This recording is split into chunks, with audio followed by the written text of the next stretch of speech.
पढ़ेंगे। कलाम में लिखा है, निशान की तरफ दौड़ा हुआ जाता हूँ ताकि उस इनाम को हासिल करूँ जिसके लिए खुदा ने मुझे मसीह यीशु में ऊपर बुलाया है। खुदा उनके कलाम का बड़ा सुना समझा जाना सबके लिए बरकत का बायस हो। आमीन। डियर स्टूडेंट्स, इस दफ़ा जो आपकी किताब है स्पिरिचुअल फॉर्मेशन, और इसके ऑलमोस्ट 13 चैप्टर्स हैं, यूनिट्स हैं, और इन 13 यूनिट्स के अंदर ऑलमोस्ट 12 डिसिप्लिन्स हैं जो एक लीडर की ज़िंदगी के अंदर स्पिरिचुअल फॉर्मेशन के लिए होनी चाहिए। और इस सेशन के अंदर, इस ब्लॉक में जो है वो मुझे जो जिम्मेदारी दी गई वो 2 यूनिट्स पे जो है मैं आपके साथ जो है बातचीत करूँगा। इसमें यूनिट 2 है जो स्टडी के ताल्लुक से है, और यूनिट 5 है जो सर्विस और मिनिस्ट्री के ताल्लुक से है। इन 2 यूनिट्स पे जो है वो इन दिनों में हम खुदा के कलाम में से सीखेंगे, और बाकी खातमीन आपको दीगर जो डिसिप्लिन एक लीडर की ज़िंदगी के अंदर होनी चाहिए उन पे बात करेंगे। सो आज इस दूसरे यूनिट का जो पहला सबक है, आज हम उस पे बात करेंगे, उसको डिस्कस करेंगे, एंड आई होप सो कि हम इसको समझ पाएंगे। पहला जो यूनिट मुझे दिया गया वो है स्टडी के ताल्लुक से। That's very important for a leader to study the book of God, कि वो खुदावन के कलाम को पढ़े और खुदावन के कलाम का मुतालिया उसको इस काबिल बनाए कि वो अपनी दौड़ को पूरा कर सके। और इसमें आज जो पहला सबक है कि एक मसीही लीडर की या एक मसीही ईमानदार की जिंदगी के हतमी गोल्स क्या होंगे। What will be the ultimate goals of the believers?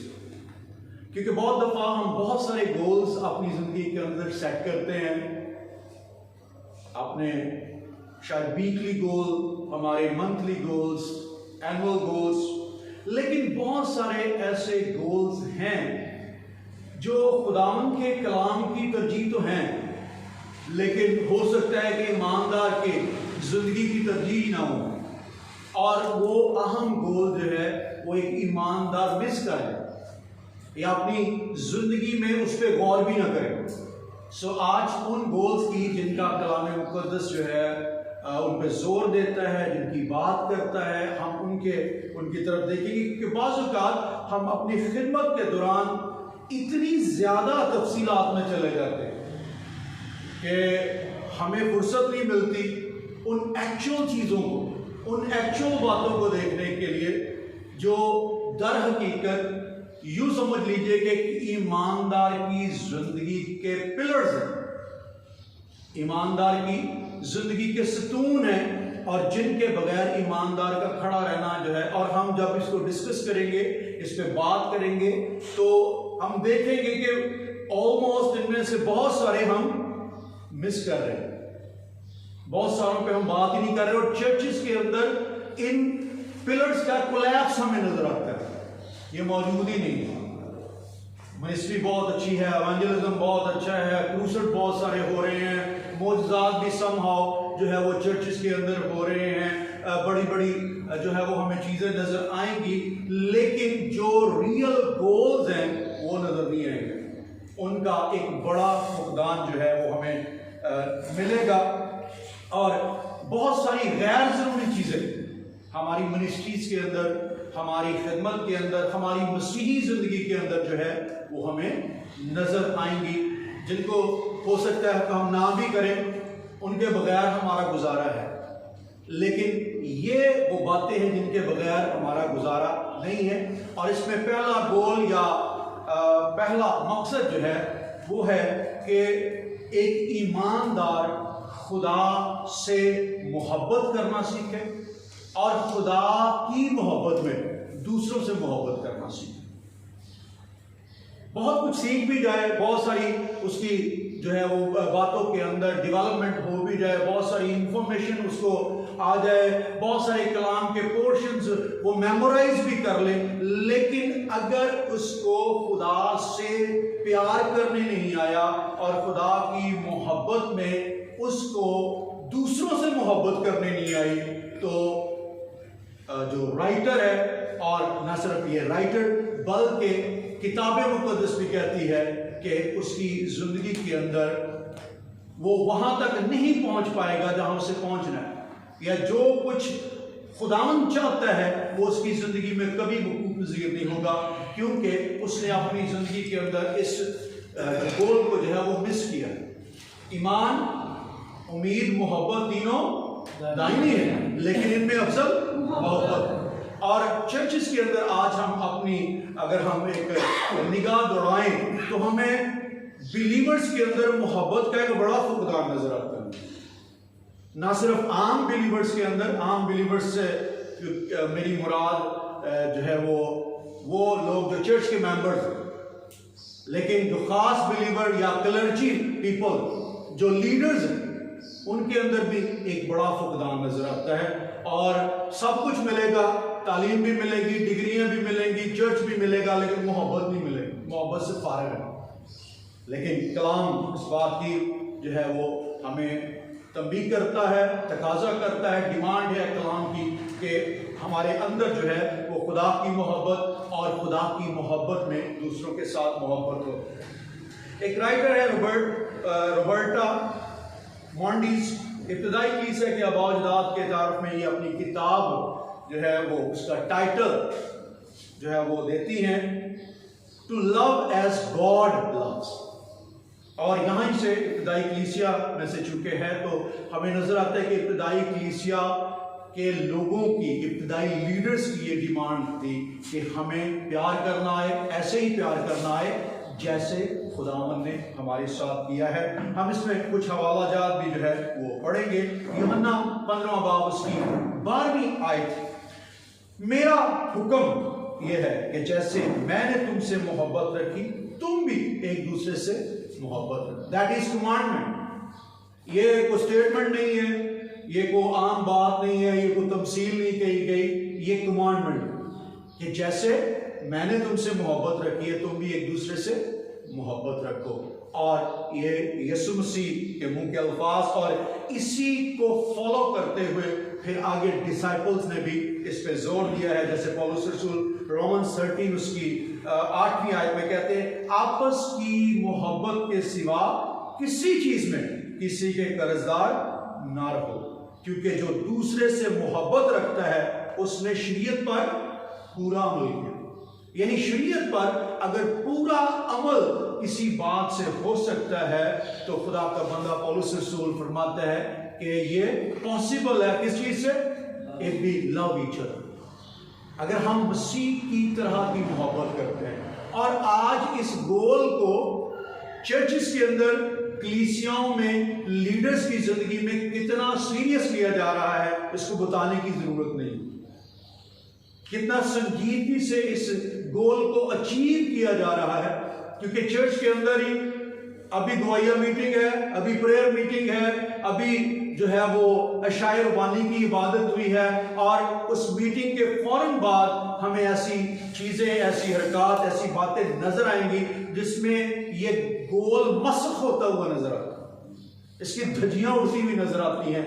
और ये आम जो है वो कलीसियाओं के अंदर वतीरा है।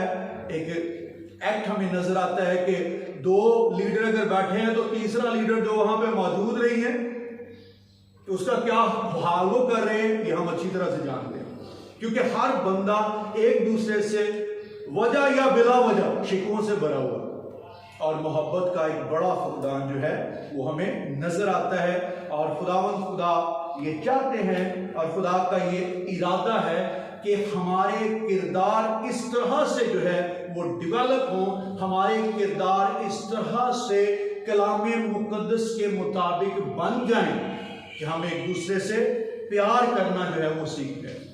और फिर न्यू क्रिएशन का जो कॉन्सेप्ट है, नए मखलूक होने का जो कॉन्सेप्ट है, उसके अंदर भी जो है वो बाइबल मुकद्दस की डिमांड है कि हमारा मिजाज मसीह के मिजाज की तरह का हो जाए। अगर बपतिस्मा ले लिया है, तौबा कर लिया, सब कुछ कर लिया है, लेकिन मिजाज पुराना ही है, मिजाज के अंदर वो पुराना खलफशार है, मिजाज के अंदर वो पुरानी डर्ट जो है वो मौजूद है, तो याद रखिए हम अभी तक न्यू क्रिएशन के उस प्रोसेस में से नहीं गुजरे, या अभी तक वो न्यू क्रिएचर नहीं बने जिसका तकाजा कलाम मुकद्दस करता है। सो बहुत ज़रूरी है इस बात को अंडरस्टैंड करना। और एक और बात जिसको याद रखना है, मोहब्बत हमेशा कुर्बानी मांगती, कुर्बानी के बगैर मोहब्बत का तसव्वुर नहीं, क्योंकि खुदा बाप ने जब दुनिया से मोहब्बत की है तो उसके अंदर क्या नजर आता है? कुर्बानी। कुर्बानी के बगैर नहीं, खुदा ने दुनिया से ऐसी मोहब्बत की। और जब तक ईमानदार, जब तक कलीसिया, जब तक लीडर्स अपनी जात में से कुर्बानियां देना नहीं सीखेंगे, मिसाल के तौर पर 5 लीडर बैठे हैं, कोई बात चल रही है, एक बात जो है वो बहुत अच्छी कर रहा है, लेकिन एक बात उससे बहुत हल्की हो रही है।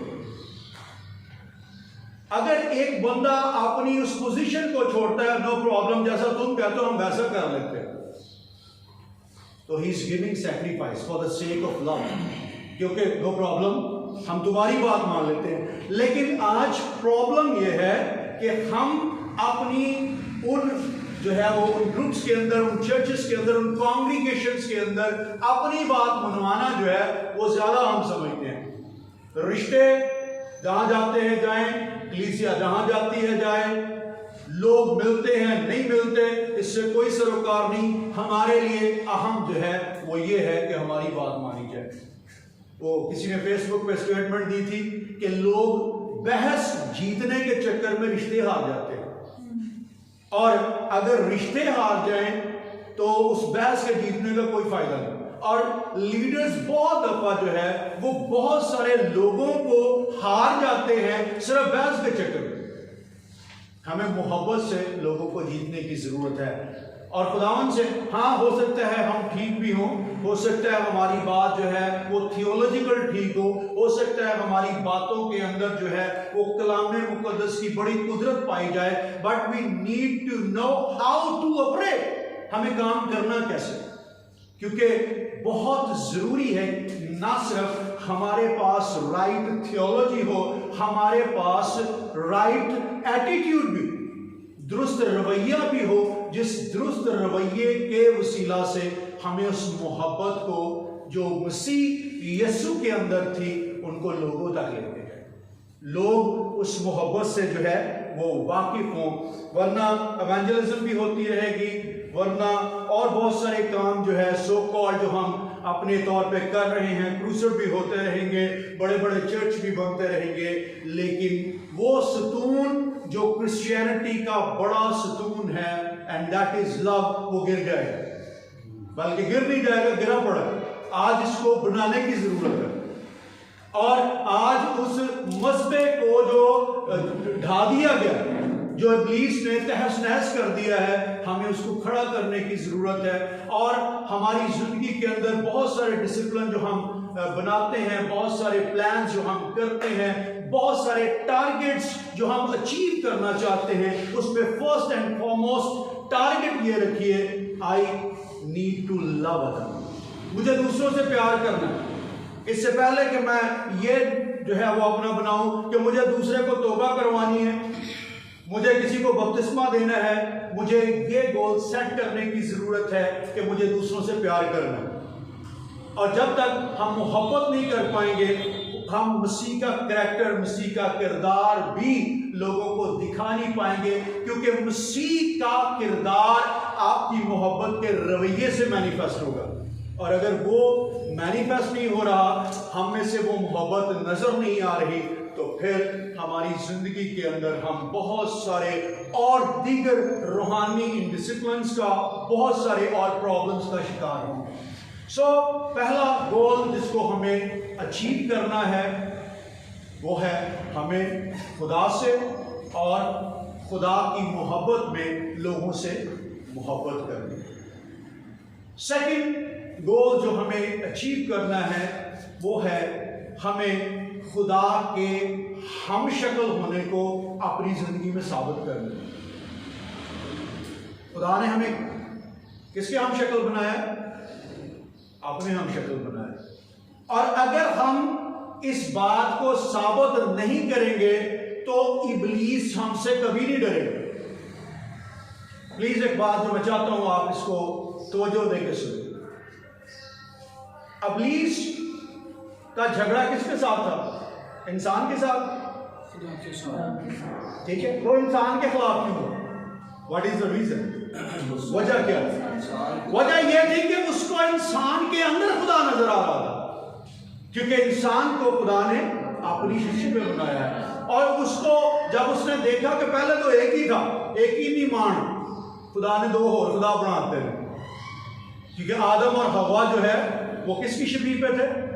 खुदा की शबीह पे। और इब्लीस को नजर आना शुरू हो गया कि ये भी खुदा है, खुदा तो एक ही जो है वो मेरे मुझ पर भारी था, अब ये दो और खुदा। इस वजह से इब्लीस ने जो है रुख किया आदम और हवा का, और वो शक्ल बिगाड़ी। लेकिन खुदावन का शुक्र हमारे मुनज्जी खुदावन यीशु मसीह के लिए, जिसने हमारी उस शक्ल को, उस सूरत को रेस्टोर किया और हमारी बिगड़ी हुई शक्ल दोबारा बहाल हुई। और अगर अब ईमानदार उस बहाल की हुई शक्ल को साबित नहीं कर रहा तो याद रखिए हम अपनी सारी रूहानी जिंदगी के अंदर बहुत सारे दुख उठाएंगे, क्योंकि हमें साबित करना है हम कौन है? खुदा की शबीह पे। पैदाइश उसके पहले बाब की 27वीं आयत का पहला हिस्सा। और खुदा ने इंसान को अपनी सूरत पर पैदा किया, और चूंकि हम खुदा के हम शक्ल पैदा हुए, यानी उसने हमें अपनी सूरत पे बनाया, इसलिए बहुत जरूरी है कि खुद में से उसको जाहिर करें। हम में से खुदा बाप की शक्ल और हमारे किरदार में से मसीह का मिजाज नजर आना चाहिए। और बहुत जरूरी है हमारी जिंदगी के अंदर हम इस गोल को अपनी जिंदगी में सेट करें और इस गोल पर काम करें। और बहुत सारे हम गोल बनाते हैं, लेकिन मोहब्बत, पहला हमने मोहब्बत देखा कि हमें दूसरों से प्यार करना है, इसको गोल बनाइए, मैंने इसको कब तक अचीव करना है। और फिर दूसरा गोल अपनी जिंदगी में जिसको बनाने की जरूरत है कि मुझे अपनी जिंदगी के अंदर यह साबित करना है कि मैं बाप का हमशक्ल हूं और मुझे बाप ही की तरह। और इसके लिए अगर हमें एग्जाम्पल देखनी है, यानी अगर हमें नहीं नजर आता तो फिर हमारे पास यीशु मसीह की एग्जाम्पल। यीशु मसीह ने अपने पूरे किरदार, अपनी पूरी जिंदगी से इस बात को साबित करके दिखाया कि I am the son of God. और उसने हमें जो है वो इस्तेहकाक दिया कि हम जमीन पर, हम कलीसियाओं के अंदर खुदा बाप के बेटे और बेटियां कहलाएं, उसके चूंकि हम शक्ल है तो बहुत जरूरी है कि हम मसीह के किरदार का मुताला करें। आइए एक हवाला देखते हैं यूहन्ना की इंजील के 5वें बाब की 30वीं आयत। मेरे लिए कोई भी पढ़ सकता है। यूहन्ना 5वां बाब उसकी 30वीं आयत। यहाँ यीशु मसीह इस बात का इजहार करते हैं। जी 30वीं आयत, जॉन 5:30 प्लीज। मैं अपने आप से कुछ नहीं कर सकता, जैसा सुनता हूँ अदालत करता हूँ, और मेरी अदालत रास्त है, क्योंकि मैं अपनी मर्जी नहीं बल्कि अपने भेजने वाले की मर्जी। क्योंकि मैं अपनी मर्जी नहीं बल्कि अपने भेजने वाले की मर्जी को पूरा करता हूँ। और जिस तरह से बेटा, इकलौता बेटा, इसको प्रूफ करके दिखा रहा है कि मैं उसका इकलौता बेटा हूं, मैं जैसा बाप को देख रहा हूं वैसा ही कर रहा हूं। हमारी जिंदगी के अंदर हमें इस गोल को सेट करना है कि जो कुछ बाप फरमा रहे हैं, जो कुछ बाप कह रहे हैं, हमें उसको पूरा करना। अपनी मर्जी से, अपने प्लान से, अपने चर्च के प्लान से, अपनी कलीसिया के उन मेंबर्स की जो हमें बड़ी बड़ी दायित्वयां देते हैं, उनके प्लान की बजाय अगर हम खुदा बाप के प्लान पर चलकर उसकी मर्जी को पूरा कर रहे हैं तो याद रखिए हम एक कामयाब मसीही ईमानदार हैं और एक कामयाब लीडर है। एक और हवाला जॉन 5:19, यूहन्ना 5वें बाब की 19 आयत में लिखा है, बस यीशु ने उनसे कहा, मैं तुमसे सच कहता हूं कि बेटा आपसे कुछ नहीं कर सकता। बेटा आपसे कुछ नहीं कर सकता सिवा उसके जो बाप को करके देखता है, क्योंकि जिन कामों को वो करता है उन्हें बेटा भी उसी तरह करता है। अब बेटे में से किसकी शक्ल नजर आ रही है? बाप की। और अगर हम हाथों को उठाकर रोज कहते हैं हमारे बाप, तो हम में से जरूर है कि बाप की शक्ल नजर आए, और बाप की शक्ल को हमें दुनिया के अंदर जाहिर करना है। अदरवाइज हम जोर मारते जाएंगे, बड़े बड़े दबके भी मारते जाएंगे, इब्लीस हमसे नहीं डरेगा, क्योंकि उसको पता है कि ये वो आदम नहीं, इसकी शक्ल ये कहता तो है लेकिन इसकी शक्ल सेम बिगड़ी हुई है जैसी मैंने बिगाड़ दी थी। वो शक्ल अभी रेस्टोर नहीं हुई। क्यों? क्योंकि हमारी जिंदगियों के अंदर बाप की मर्जी मौजूद नहीं है। पौलुस रसूल भी इस बात को कहते हैं फिलिपियन उसके 2 चैप्टर की 5वीं आयत, वैसा ही मिजाज रखो जैसा मसीह यीशु का भी था। तो मसीह यीशु का जैसा मिजाज था वैसा ही मिजाज कर लो, और मसीह यीशु का मिजाज कैसा था? जैसा बाप का मिजाज। इकलौते बेटे ने बाप का मिजाज फॉलो किया, और बेटे के मिजाज को फॉलो करने के लिए इसलिए कहा जा रहा है क्योंकि बेटे का मिजाज बाप का मिजाज है, और चूंकि बेटे ने हम सबको भी अपने हम में रास कर लिया है और बेटे और बेटियां बना लिया है। अब ये बहुत जरूरी है हमारी जिंदगी के अंदर कि हम भी बाप का मिजाज, बेटे का मिजाज अपनी जिंदगी के अंदर जो है उसको अपनाएं। और क्या मिजाज है बेटे का? यहां पे लिखा हुआ नंबर 1, उसने खुद को खाली कर लिया। जो कुछ उसके अंदर पोजीशन थी, जो उसके अंदर जो है वो बड़ा नाम था, उसके अंदर जो कुछ भी बड़ा था, वो सब कुछ उसने महज बाप की ताबे फरमानी में, बाप की मर्जी को पूरा करने के लिए, कलाम कहता है, अपने आप को खाली कर लिया उसने। ये बेटे का मिजाज है। और सिर्फ खाली नहीं किया, आगे लिखा है उसने अपने आप को खादम बना लिया, यानी उस हेवनली प्लेस को, उस हेवनली पोजीशन को छोड़कर उसने खुद को क्या कर लिया है? खादम बना लिया है। और फिर आगे लिखा है सिर्फ खादम नहीं बनाया, आगे लिखा कि इंसानों में भी पस्त बना। ना सिर्फ इंसान बना बल्कि इंसानों में भी पस्त हो गया। आज लीडर्स की जिंदगी के अंदर बहुत जरूरी है कि इस तरह का एटीट्यूड कहीं डेवलप हो, बजाय इसके कि वो 2021 के लिए प्लान करें, जनवरी के अंदर इतने क्रूसेड होंगे, फरवरी के अंदर इतने सेमिनार होंगे, मार्च के अंदर जो है वो मैं इतने जो है वो बाहर से फॉरेनर मंगवाऊंगा, जो है जून के अंदर मेरी चर्च के अंदर जो है वो इतने बपतिस्मे दिए जाएंगे। बहुत जरूरी ये काम है कि एक लीडर जनवरी के इब्तिदाई दिनों के अंदर बैठकर ये बनाए कि इस 2021 में मुझे मसीह के मिजाज को अपनाना है, और जब ये 2021 खत्म हो तो मेरी जिंदगी के अंदर मैं इस लेवल पे पहुंच जाऊं कि मैं खुद को छोटा कर सकूं, मैं खुद को पस्त कर सकूं, मेरी जिंदगी के अंदर मुझे घटना आ जाए, मेरी जिंदगी के अंदर मुझे झुकना आ जाए, मेरी जिंदगी के अंदर मुझे ये अंडरस्टैंडिंग हो जाए कि मुझे अपने किरदार से ये साबित करना है कि अगर मुझे कोई कह भी जाता है तो मुझे उसको इग्नोर करना है, मुझे उसको मुआफ करना है। मुआफी का एटीट्यूड मेरी जिंदगी के अंदर डेवलप हो, और 2021 के एंड पे जब 31 दिसंबर को मैं बैठ के एनालिसिस करूं तो मुझे लगे कि वाकई मेरे मिजाज के अंदर मसीह का मिजाज आ जाए।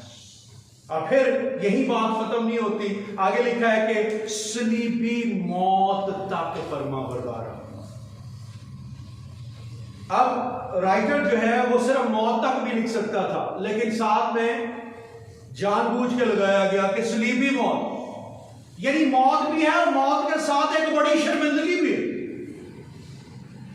मौत तो ली ही नहीं है उसने, मौत तो उसे आई है, लेकिन उसके साथ शर्मिंदगी भी, क्योंकि सलीब जो है साइन था उस वक्त में कि वो शर्मिंदगी की मौत, वो एक कर्स की मौत है, और सलीबी मौत तक फरमाबरदार रहा।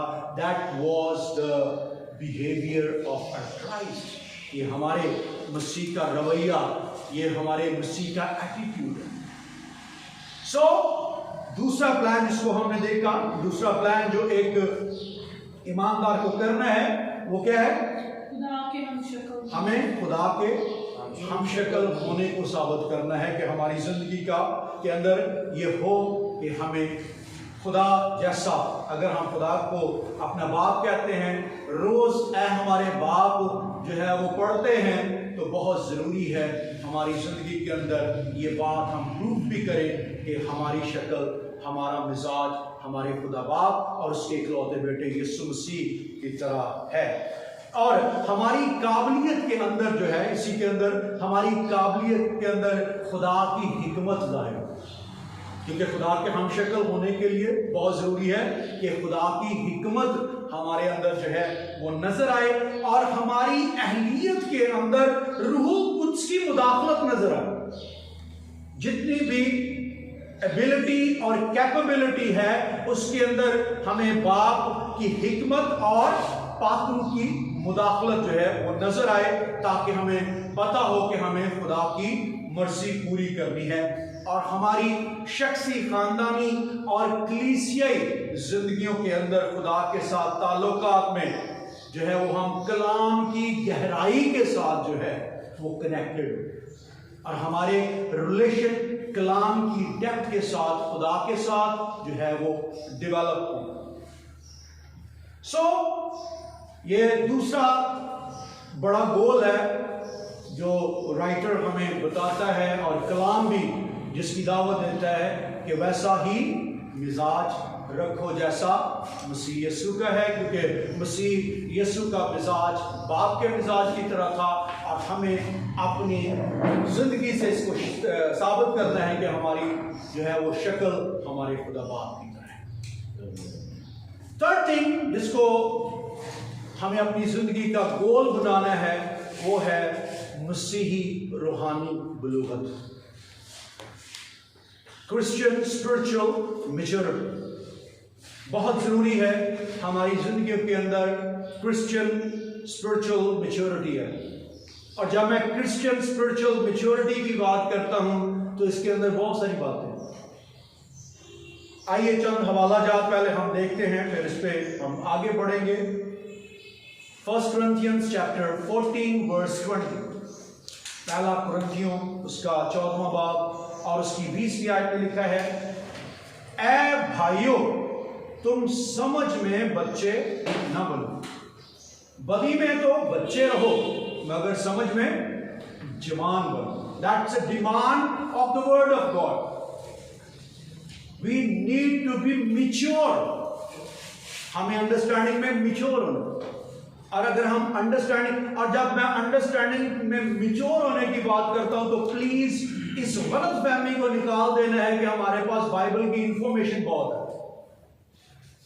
क्योंकि बाइबल की इंफॉर्मेशन इब्लीस के पास भी बहुत है, और वो इस इंफॉर्मेशन के साथ जो है वो एक खुदा के इकलौते बेटे के सामने खड़ा हो जाता है। लिखा है, लिखा है, लिखा है, क्योंकि उसको पता है क्या लिखा है।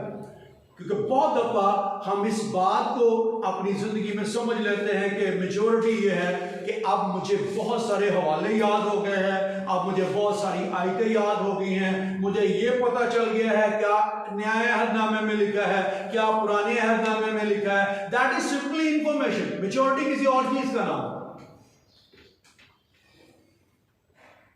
और मैच्योरिटी के अंदर बहुत सारी बातें आएंगी, लेकिन एक और हवाला जो इस बात के लिए उभारता है होशिया उसके 6 बाब की 30वीं आयत का जो पहला हिस्सा है, होशिया उसका 6 बाब 30वीं आयत की पहली आयत के 30वीं आयत के पहले हिस्से में लिखा है, आओ हम दरियाफ्त करें और खुदावन के इरफान में तरक्की करें।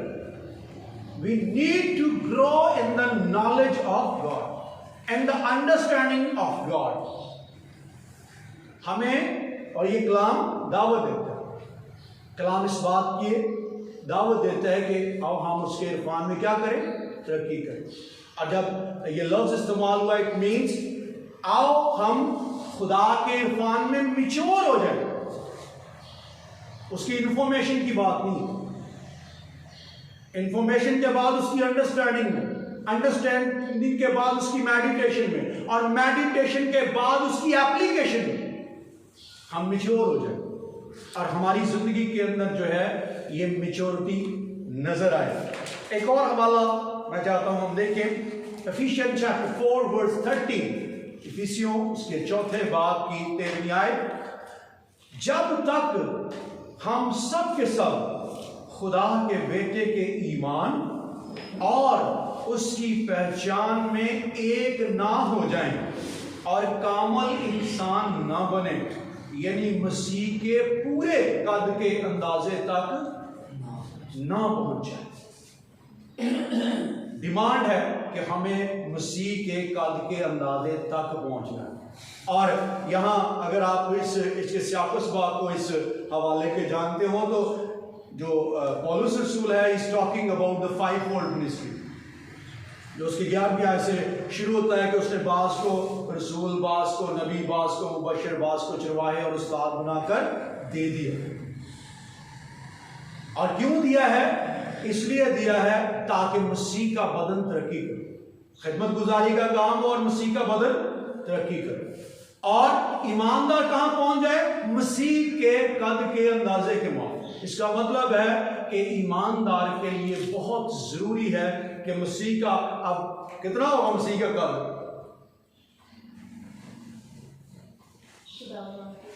खुदा बाप के कद की तरह का।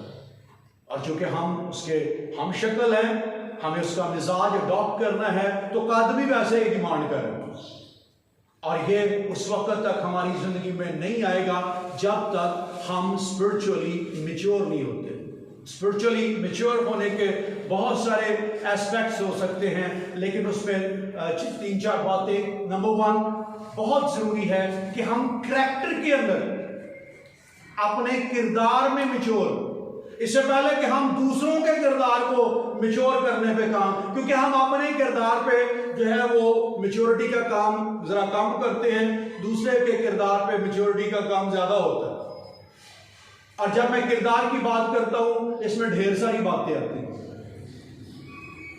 उसमें पहली बात हमारी ज़ाहरी और बातनी बनावट क्या है,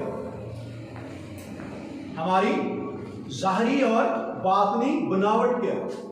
और हमें, हमारे लिए बहुत जरूरी है कि हमारे किरदार के इस हिस्से में हमें पता हो कि हमारी ज़ाहरी बनावट में व्हाट वी आर ईटिंग, हम खा क्या रहे हैं, हम पी क्या रहे हैं, हम पहन क्या रहे हैं, हम देख क्या रहे हैं, हम सुन क्या रहे हैं। क्योंकि बहुत दफा हम इन बातों पे गौर नहीं करते, इन बातों को माइनर लेते हैं। नो प्रॉब्लम, मैं कुछ भी खाऊं, मैं कुछ भी पीऊं, मैं कुछ भी देखूं, मैं कुछ भी सुनूं, मैं कहीं भी जाऊं, कुछ भी करूं, इससे कोई फर्क नहीं पड़ता। नो, प्लीज इसको अंडरस्टैंड करना है, इससे बहुत कुछ फर्क पड़ता है। मैंने अपने चर्च के अंदर एक सर्मन डिलीवर किया कि कैसे हम अपने ख्यालों को काबू में रख सकते हैं। बहुत जरूरी है हमें पता हो कि ख्याल काबू में कैसे आते हैं, क्योंकि अगर ख्याल काबू नहीं है तो एक्शन काबू में कभी नहीं आएंगे, और अगर एक्शन काबू में नहीं है तो आदतें कभी काबू में नहीं आएंगी, और अगर आदतें काबू में नहीं है बिहेवियर कभी काबू में नहीं आएंगे, और अगर बिहेवियर कंट्रोल में नहीं है हमारा करैक्टर हमारे हाथ से छूट जाएगा, और अगर करैक्टर हाथ से छूट गया तो याद रखिए हमारी मंजिल छूट जाएगी, हमें नहीं पता होगा हम पहुंचेंगे कहां। और बात कहां से शुरू होगी? It will start from your thoughts. और थॉट्स डेवलप कहां से होते हैं, थॉट बनते कहां से हैं? जो कुछ हम देखते हैं वहीं से हमारे ख्याल बनते हैं। फेसबुक पे, इंटरनेट पे, टीवी पे हम क्या देख रहे हैं, अपने इर्द गिर्द के माहौल में हम क्या देख रहे हैं, याद रखिए वही हमारी जिंदगी के एक्शंस हों। इसकी छोटी सी मिसाल मैं आमतौर पर देता हूं। एक बच्चा जो अपनी आम लाइफ के अंदर मोटू पतलू देखेगा, वो सारा दिन मोटू पतलू बनेगा, उसको और कुछ भी नजर नहीं आता। वो अपनी मां से तकाजा करता रहेगा समोसे दो। कितनी मेरी बात की समझ आ रही? बहुत जरूरी है इन बातों को अंडरस्टैंड करना, क्योंकि हमारी असल में जो बलूगत है वो यहीं से शुरू होती है। और अगर किसी को अपने देखने पे कंट्रोल नहीं है, अपने सुनने पे कंट्रोल नहीं है, रिमेंबर, आपने किसी को जो है वो ऑब्जर्व करना हो तो प्लीज सारा दिन ये ऑब्जर्व कर लीजिए वो क्या देख रहा है, कैसा शख्स है कोई। उसकी इन बातों से नहीं कि दुआ में आया है, वो शुरू हो गया है और गैर जुबाने बोल रहा है, बहुत सारे गीत गा रहा है, नारे उसको नो, इससे वो नहीं, वो एक महदूद लिमिटेड टाइम के लिए। उसको अगर चेक करना है तो ये चेक कीजिए वो अपने सारा दिन में देख क्या रहा है, वो अपने सारा दिन में सुन क्या रहा है, वो अपने सारा दिन में महसूस क्या कर रहा है।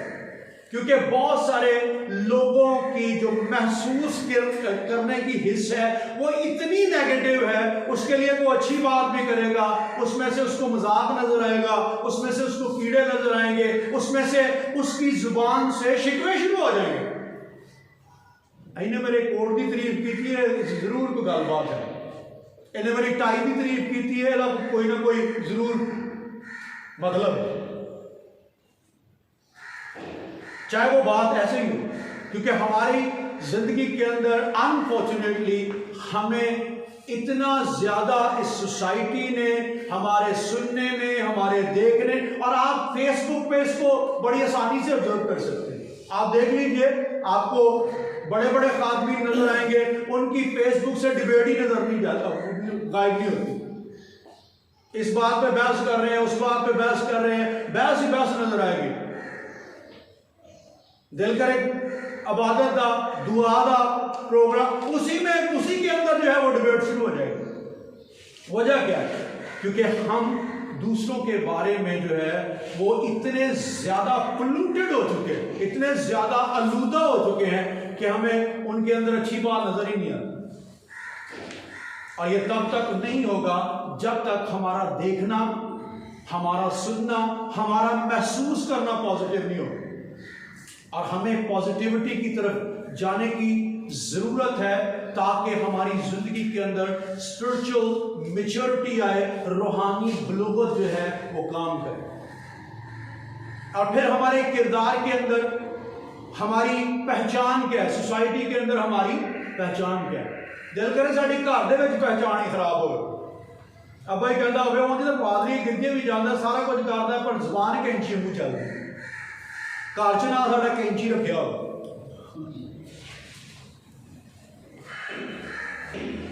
समझना, क्योंकि कई दफा हमारी पहचान मुआशरे के अंदर बिगड़ी होती है,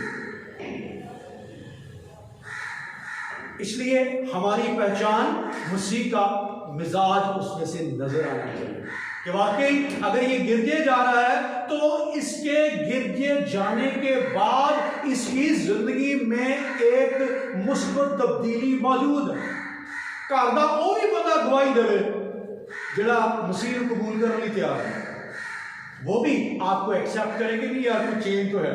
और यहाँ मुझे एक बात याद आती है, उनके खादम अनिल का, वो कनाडा की चर्च में गए, कॉर्नरस्टोन चर्च था, तो वहाँ पे उनकी बेटी से जो है वो बातचीत हो रही थी, जो है वो मेज़बान की। तो जब वो उनसे सवाल कर रहे हैं, उन्होंने कहा आपने मसीह यीशु को कैसे कबूल किया? उन्होंने कहा मुझे नहीं पता मसीह यीशु को, मुझे पता ही नहीं था। मुझे तो ये पता चला, मैंने ये देखा कि जब से मेरा बाप मसीह यीशु में आया है, मेरे बाप की लैंग्वेज बदल गई, मेरे बाप का खाना पीना बदल गया, मेरे बाप का गाना बदल गया। उसके अंदर जो है वो बहुत सारी चेंजेस आई।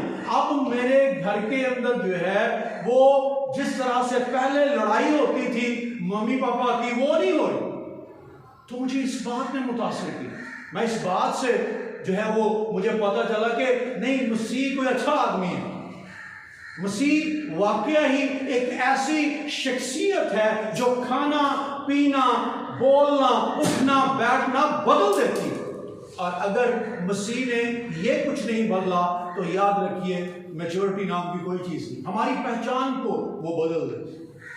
और फिर इसके साथ साथ बहुत जरूरी है कि मसीह की पहचान हमारे इखलाक को बदले, हमारे करैक्टर के अंदर हमारा इखलाक बदल जाए। ये स्टोरी मैंने बहुत दफा अपने चर्च के लोगों को तो सुनाई है, लेकिन आपके साथ भी शेयर करना चाहूँगा। मेरा अपना एक स्टूडेंट ही है, तो वो एक दफ़ा मेरे पास आया लाहौर में, तो ताज़ा मीटिंग अटेंड करके गया था।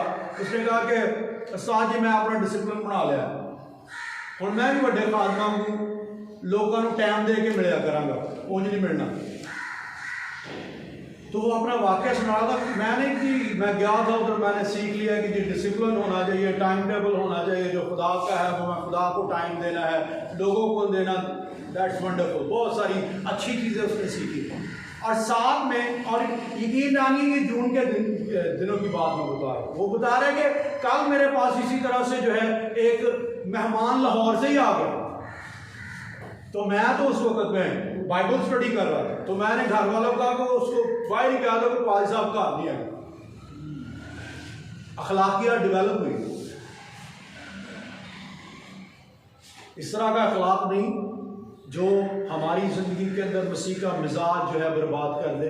याद रखिए, अच्छी बात है कि हम अपने टाइम टेबल को सेट करते हैं, अच्छी बात है कि हम अपना काम वक्त पे करते हैं, रोजाना की हमारी अच्छी रूटीन है। लेकिन एक बात हमेशा याद रखनी है, जीसस वॉज ऑलवेज अवेलेबल। वो लोगों को अवेलेबल था, आम बंदे की भी उस तक अप्रोच थी। इसलिए इस आड़ में अपनी अखलाकियात को बर्बाद नहीं करना, क्योंकि ये हमारे किरदार का हिस्सा है।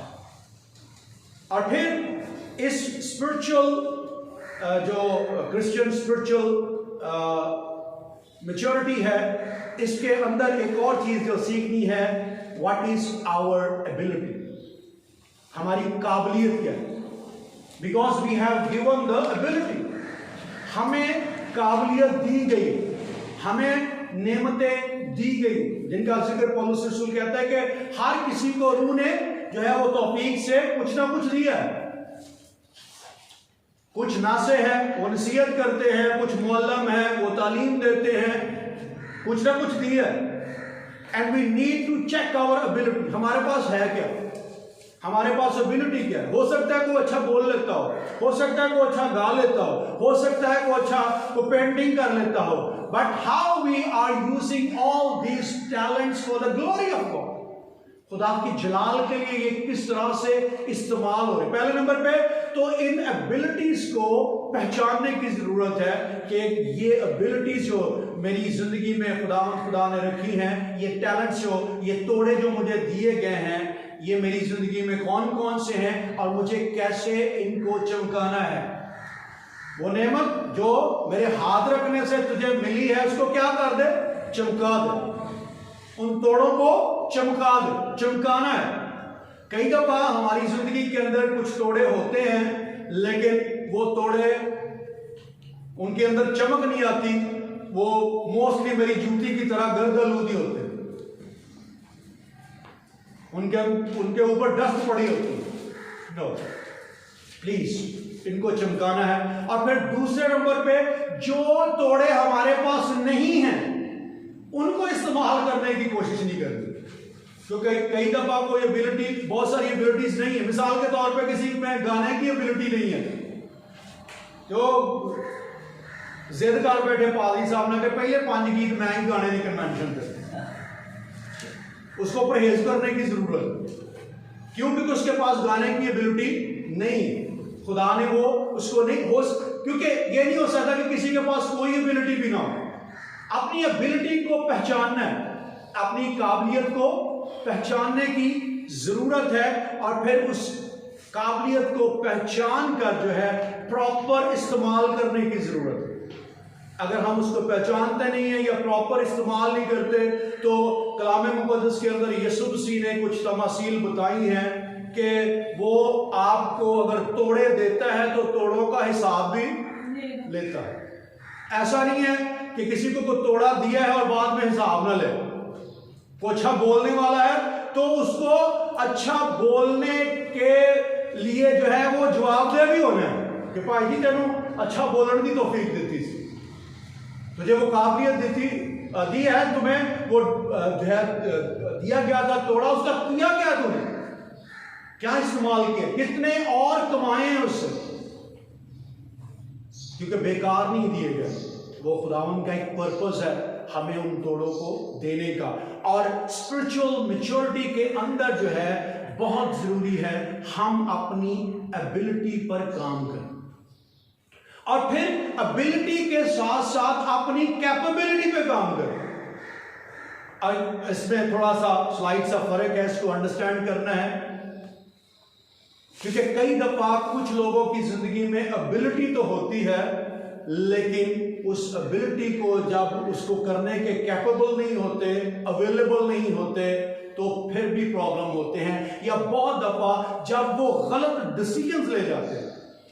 आप जानते हैं शायद मुझसे ज्यादा अच्छी तरह, यहाँ लाहौर के ही खादम थे, बहुत काबिल खादम, उनका नाम अगर वैसे लूँ तो आप उनको फौरन जान जाएंगे, हो सकता है इस वाक्य से भी जान जाएं।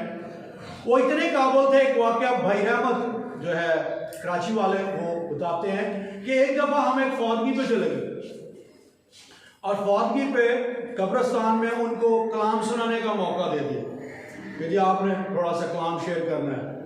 उन्होंने कहा यकीन जानिए लोग मुर्दा भूल गए, कब्रिस्तान में घुटनों में बाल हो गए और कब्रिस्तान में रोना शुरू कर दिया। इस लेवल पे जो है वो काबिल आदमी थे, लेकिन एक गलत फैसले ने कि उन्होंने दूसरी शादी कर ली, उसके बाद किसी बड़े खादिम ने उनको मुंह नहीं लगाया। क्योंकि कई दफा काबिलियत होती है लेकिन उसको हम प्रॉपर तरीके से जो है वो काम ही उस पर नहीं कर पाते, उसके अंदर जो है वो प्रॉपर डिसीजन नहीं, क्योंकि बहुत दफा काबिलियत होने के बावजूद हमारी जिंदगी के गलत डिसीजन जो हैं वो हमें बहुत दूर तक पहुंचा देते हैं और हमारी सारी काबिलियत खाक में मिल जाती है।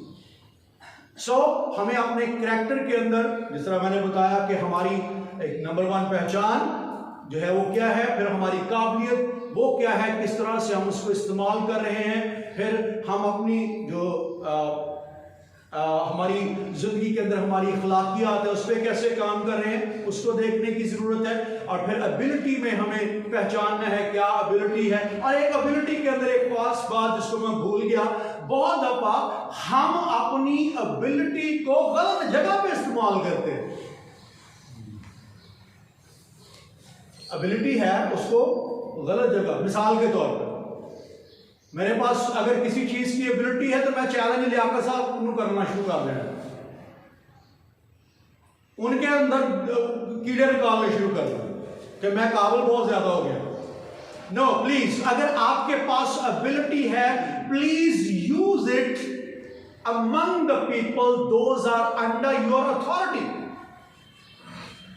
बहुत दफा आदत, आमतौर पे ये बहुत आम आदत है कि खादम दिल करे एक पिंड दा ही होवे ते तनकीद लाहौर दे खादम च करे जाके, कराची दे खादम च करे, दिल करे इत्थों भी बाहर चला जाए इंटरनेशनली, नहीं यार है तो गल ठीक है पर बैनीहन इंजदा है, बैनीहन तेरी अप्रोच से बहुत बाहर है, उसको क्रिटिसाइज करने की जरूरत नहीं। और हम अपनी एबिलिटीज को बहुत दफा ऐसी जगहों पे जो है वो जाया करने की कोशिश करते हैं। आपके पास एबिलिटी है तो प्लीज अपनी एबिलिटी को उन लोगों में इस्तेमाल कीजिए जो खुदा ने आपके हाथ के नीचे रखे। और हाथ के नीचे आपके जो लोग रखे हैं, number 1 the children, those are the part of your family, जो खुदा ने आपके सुलभ से आपको दिए हैं, उनकी जिंदगी में अपनी एबिलिटी से मुदाखलत कीजिए, क्योंकि खुदा ने वो दिए इसलिए हैं कि हम उन पे काम करें। या वो बच्चे जो आपके रूहानी सुलभ से पैदा हुए उन पे काम कीजिए।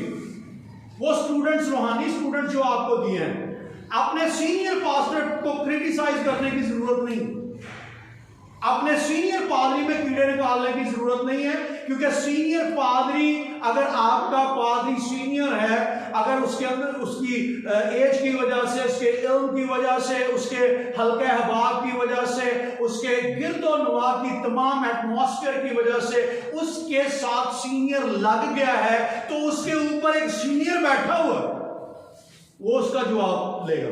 आपको जवाब लेने की जरूरत नहीं है, आपको उसमें कीड़े निकालने की जरूरत नहीं है, क्योंकि उसके ऊपर एक अथॉरिटी है या नहीं है। हमें उसको इस्तेमाल करने की जरूरत नहीं है, क्योंकि हम उस जगह पे इस्तेमाल होंगे जो हमारे हाथ के नीचे खुदावंद ने रखे हैं। काबिलियत के अंदर इस बात को भी आपने मेंशन करना है कि हमें अपनी काबिलियत कहाँ इस्तेमाल करनी है, दैट इज वेरी इंपॉर्टेंट। और अगर हम वहां पे इस्तेमाल नहीं कर रहे तो हम अपनी काबिलियत को जाया कर रहे हैं। और एक और बात जो हमारी स्पिरिचुअल मैच्योरिटी के अंदर नजर आएगी, these are the relation of us. हमारे ताल्लुकात जो हैं, और मुख्तलिफ हमारे ताल्लुकात के एस्पेक्ट्स हैं। नंबर 1, हमारे साथ कैसे ताल्लुक है, मेरे ताल्लुक मेरे साथ कैसे। कई दफा, अब इसको प्लीज इसको अंडरस्टैंड करना है, कई दफा जो कुछ हम नहीं होते हम खुद को समझते हैं, इसका मतलब मुझे अपने आप नहीं सीधे, मेरे अपने साथ ही ताल्लुकात खराब है। जो मैं नहीं हूं मैं खुद को वो समझना शुरू कर दूं। इसके लिए मैं एक मिसाल जो है वो अक्सर अपने एक भांजे की देता हूं, अरफानी उसका नाम। तो वो कहीं ड्रामा देखता होता था, स्टार प्लस पे आता, तो वहां पर कोई कैरेक्टर था मिस्टर बजाज का। वो वैसे आम यानी दिहाड़ी करने वाला शख्स था। तो हुआ क्या, उसने कोट शोट पहन के तो शाम को जब काम करके वापस बच्चे 10-10 रुपए देने, मैंने मिस्टर बजाज को, यानी वो अपनी जो शनाख्त है उसको उसके साथ भी मुखलस नहीं। क्योंकि बहुत दफा आप देखिए, प्लीज गौर करना इस बात पे, कई दफा लोगों को पसंद है कि उन्हें कहा जाए ओ यार किड़ा पादरी है तो जमील नासर ही लैंदा है तो लियाकत कैसे नहीं लैंदा। नो, खुदा ने आपको यूनिक पैदा किया है, खुदा ने आपको मुनफरद पैदा किया है, आपकी एक अपनी आइडेंटिटी है। हमें उस आइडेंटिटी को जो है वो ग्रिप करना है, उस आइडेंटिटी में इंप्रूव करना है। हाँ, अगर कोई हमारी आइडेंटिटी हो तो लोग कहें हाँ इसका मिजाज मसीह के मिजाज की तरह। दूसरा तीसरा मिजाज, दूसरा तीसरा करैक्टर अपने साथ जोड़ने की जरूरत नहीं। तो कुछ लोगों का रिश्ता अपने साथ ही ठीक नहीं होता। और नंबर 2, हमारे फैमिली के साथ रिलेशन कैसे है। कई दफा हमारे पूरे मोहल्ले के साथ रिलेशन बड़े अच्छे होते हैं, चर्च में भाई जी, लेकिन जैसे ही हम घर में आते हैं तो हमारे अपनी फैमिली के साथ रिलेशन ठीक नहीं होते। हमारी फैमिली जो है वो हमें अच्छे लफ्जों में याद नहीं कर रही होती। तो हमें अपनी फैमिली से जो है वो रिलेशन डेवलप करने की जरूरत है, उनको बेहतर करने की जरूरत है। And number 3, with the other people और विद द चर्च, दूसरे लोगों के साथ या कलीसिया के साथ हमारे रिलेशन कैसे हैं। आई होप कि आप मेरी बात से इत्तेफाक करेंगे। कभी कभी चर्च की किसी एक इबादत में साथ साथ बैठे हुए 2 लोगों के आपसी रिलेशन ठीक नहीं होते। बैठे खुदावंद की हजूरी में, बैठे चर्च के अंदर है, बाकी सबको सलाम करेंगे, दिल करे चाचे का मुंडा या चाचे की कुड़ी या लागे फूफी बैठी उनको सलाम नहीं करना। क्यों? रिलेशन खराब है। बहुत जरूरी है कि हम वैसे ही मोहब्बत कर पाएं जिस तरह हमने पहले जो है गोल के अंदर देखा कि हमें एक दूसरे के साथ क्या करना है, मोहब्बत करनी। ये हमारी जिंदगी का गोल होना चाहिए। और फिर नंबर 4, हमारे खुदा के साथ रिलेशन कैसे, and that is very important. क्योंकि कई दफा लोगों के साथ बड़े अच्छे रिलेशन होते हैं, कलीसिया के साथ बड़े अच्छे रिलेशन होते हैं, कलीसियाएं 2 से 4 हो जाती हैं, 4 से 6 हो जाती हैं, 6 से 14 हो जाती हैं, लेकिन खुदा की हजूरी में ठहरने का हमारे पास वक्त ही नहीं होता। खुदा के साथ रिलेशन बनाने का हमारे पास वक्त ही नहीं होता। तो ऐसी सूरत में हमारी मिनिस्ट्री के अंदर काम तो होता हुआ होगा, कलाम भी सुनाया जाएगा, बट अनफॉर्चुनेटली हमारी खिदमत के अंदर कुदरत मौजूद नहीं होगी। जो चीज हमारी मिनिस्ट्री के अंदर कुदरत पैदा करेगी वो खुदा के साथ रिलेशन, और हमें इस बात पे काम करना है, इस बात पे तवज्जो देनी है कि मसीही रूहानी बलूगत के लिए हमें खुदा के साथ अपने रिलेशंस को डेवलप करना है, अपने रिलेशन को बेहतर करना है। ये तीसरा गोल है जो हमें अपनी जिंदगी में अपनाना है। पहला गोल क्या था? हमें खुदा के साथ मोहब्बत करनी और खुदा की मोहब्बत में दूसरों से मोहब्बत करनी। और नंबर 2, खुदा के हम शक्ल होने को अपनी जिंदगी में साबित करना है। और नंबर 3, हमें मसीही रूहानी जिंदगी के अंदर बालक होना है। एंड लास्ट पॉइंट, और उसके बाद हम ब्रेक लेंगे, हमें अपनी जिंदगी के अंदर गोल सेट करना है कि हमें ईमान की ये दौड़ जिसको शुरू किया है इसको खुशसलूबी से खत्म करना है। ईमान की दौड़ को खत्म करना या खुशसलूबी से खत्म करना, क्योंकि बहुत दफा हमने ईमान की दौड़ शुरू तो की होती है, तुमने रूह से शुरू किया है तो क्या अब से जिस्म पर खत्म करो? क्योंकि बहुत सारों ने रूह के साथ शुरू कर लिया है, बहुत सारों ने जो है रूहानी जोर में इसको शुरू तो किया था लेकिन खत्म करने की तरफ नहीं है। बहुत सौ का जहाज जो है वो दरमियान में गर्क हो चुका है। और एक और बड़ा अलमिया और ट्रेजेडी ये है कि जहाज तो गर्क हो चुका है लेकिन हमने शोर ये डाला हुआ है, नहीं अभी भी हम टाइटैनिक पे बैठे हुए,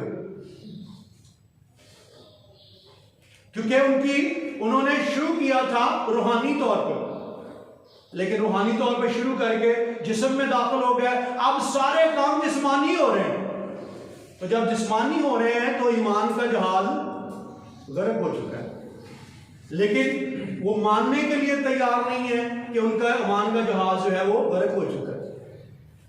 उन्होंने जो दौड़ शुरू की है उसको अब उसी तरह से खत्म कर रहे हैं जिस तरह से उसको शुरू किया था।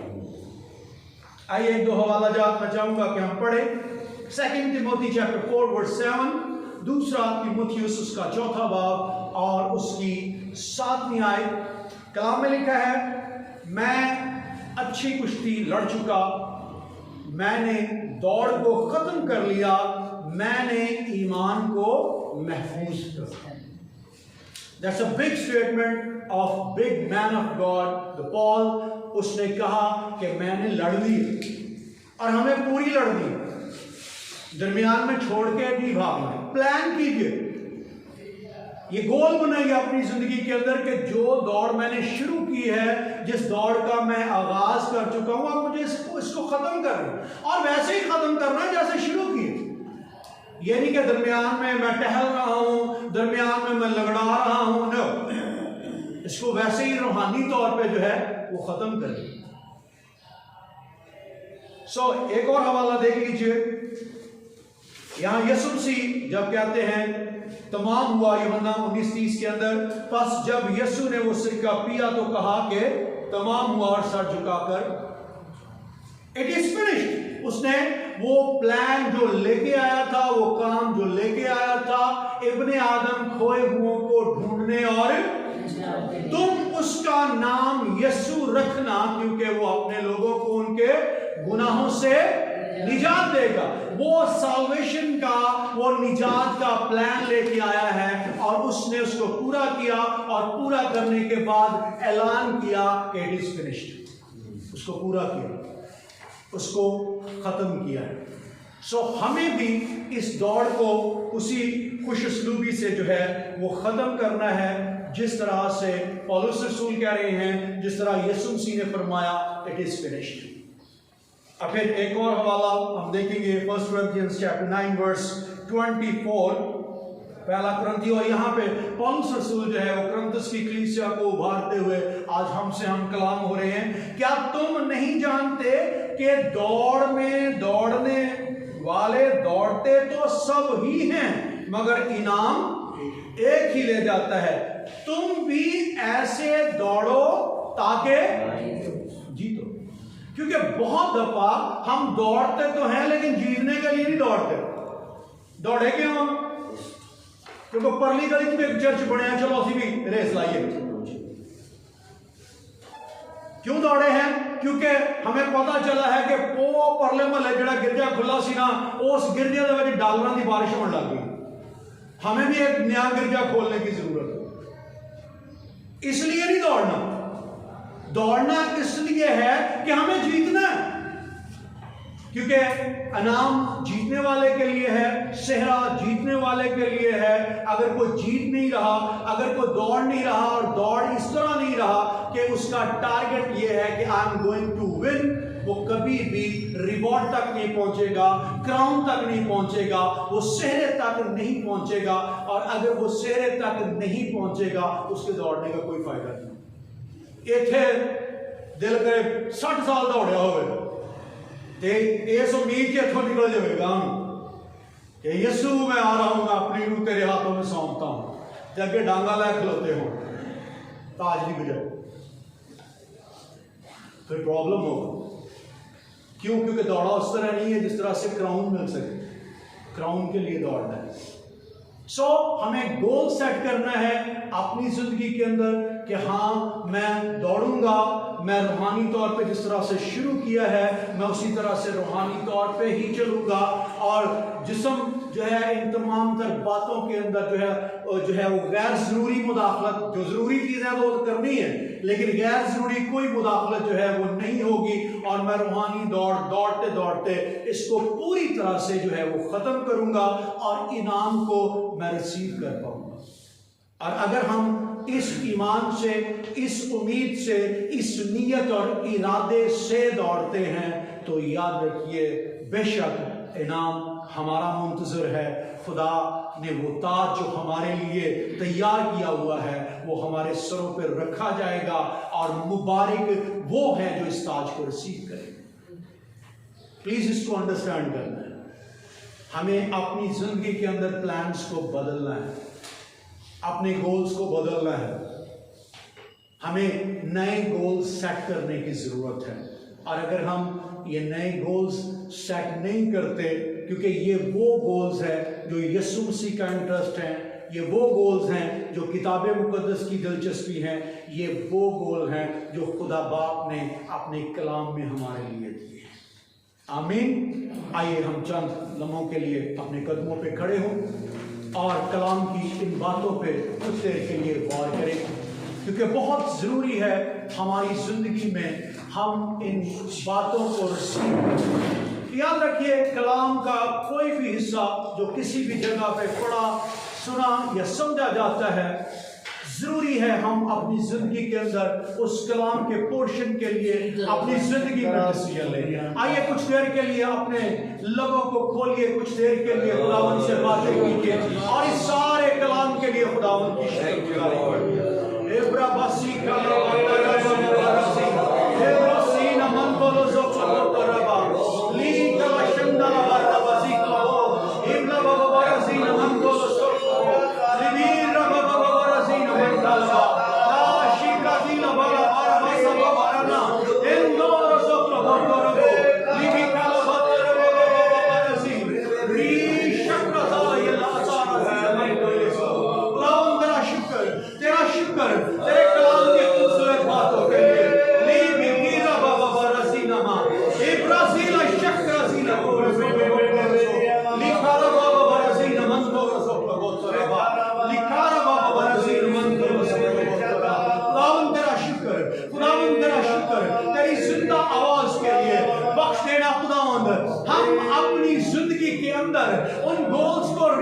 कर सके, खुदावंद रीसेट कर सके, ताकि जैसा तू चाहता है खुदावंद खुदा हम वो कर पाए। खुदावंद खुदा तू चाहता है हम तुझसे गहरी मोहब्बत रखें, तू चाहता है तेरी मोहब्बत में हम लोगों से मोहब्बत रखें। खुदावंद हमें तौफीक दे। खुदाए पाकरू तू हमारी जिंदगी में मुदाखलत कर, ताकि खुदावंद वैसा ही प्यार जैसा तूने किया तेरे इकलौते बेटे यीशु मसीह नासरी ने किया, हम वैसी ही मोहब्बत बनिनो इंसान के साथ, अपने इर्द गिर्द के लोगों के साथ, अपने कलीसिया के लोगों के साथ, खुदावंद खुदा अपने लीडर्स के साथ कर पाए। खुदावंद तू हमारी मदद कर, खुदावंद तू हमारी मदद कर। ऐ बाप तेरा शुक्र, तूने हमें अपने हम शक्ल पैदा किया और तेरे बेटे ने हमारी बिगड़ी हुई शक्ल को खुदावंद रेस्टोर किया। हमारी जिंदगियों से खुदावंद खुदा वो शक्ल नजर आए, वो मिजाज नजर आए जो तेरे इकलौते बेटे यीशु मसीह नासरी का है। खुदावंद खुदा हमारी जिंदगी के अंदर हमें रूहानी तौर पे मैच्योर होने के लिए हमारी मदद कर खुदावंद खुदा, और बख्श जिस दौड़ को हमने निजात के इब्तिदाई मरहले में जस्टिफिकेशन के प्रोसेस में शुरू किया, उसको खुदावंद खुदा सैंक्टिफिकेशन के अमल से गुजर कर ग्लोरिफिकेशन तक ले जाएं, ताकि खुदावंद इस निजात की पूरी तकमील हो सके। और खुदावंद जब ये अच्छी दौड़ पाए तो खुदावंद इनाम को भी रिसीव कर पाए। खुदावंद तेरा शुक्र तेरी गहरी मोहब्बत के लिए, तेरी जिंदा आवाज के लिए। बख्श देना खुदावंद ये आवाज हमारी जिंदगियों में हमारा पीछा करे, हमारी जिंदगी के अंदर मुदाखलत करे, हमारी जिंदगी को बदल दे और हमारी जिंदगी नए तौर पे खुदावंद खुदा तेरे साथ वफादार हो जाए। तेरा शुक्र, आ मेरी मिन्नत की आवाज को सुन और कबूल कर, यीशु मसीह नासरी के नाम में आमीन। आइए कलाम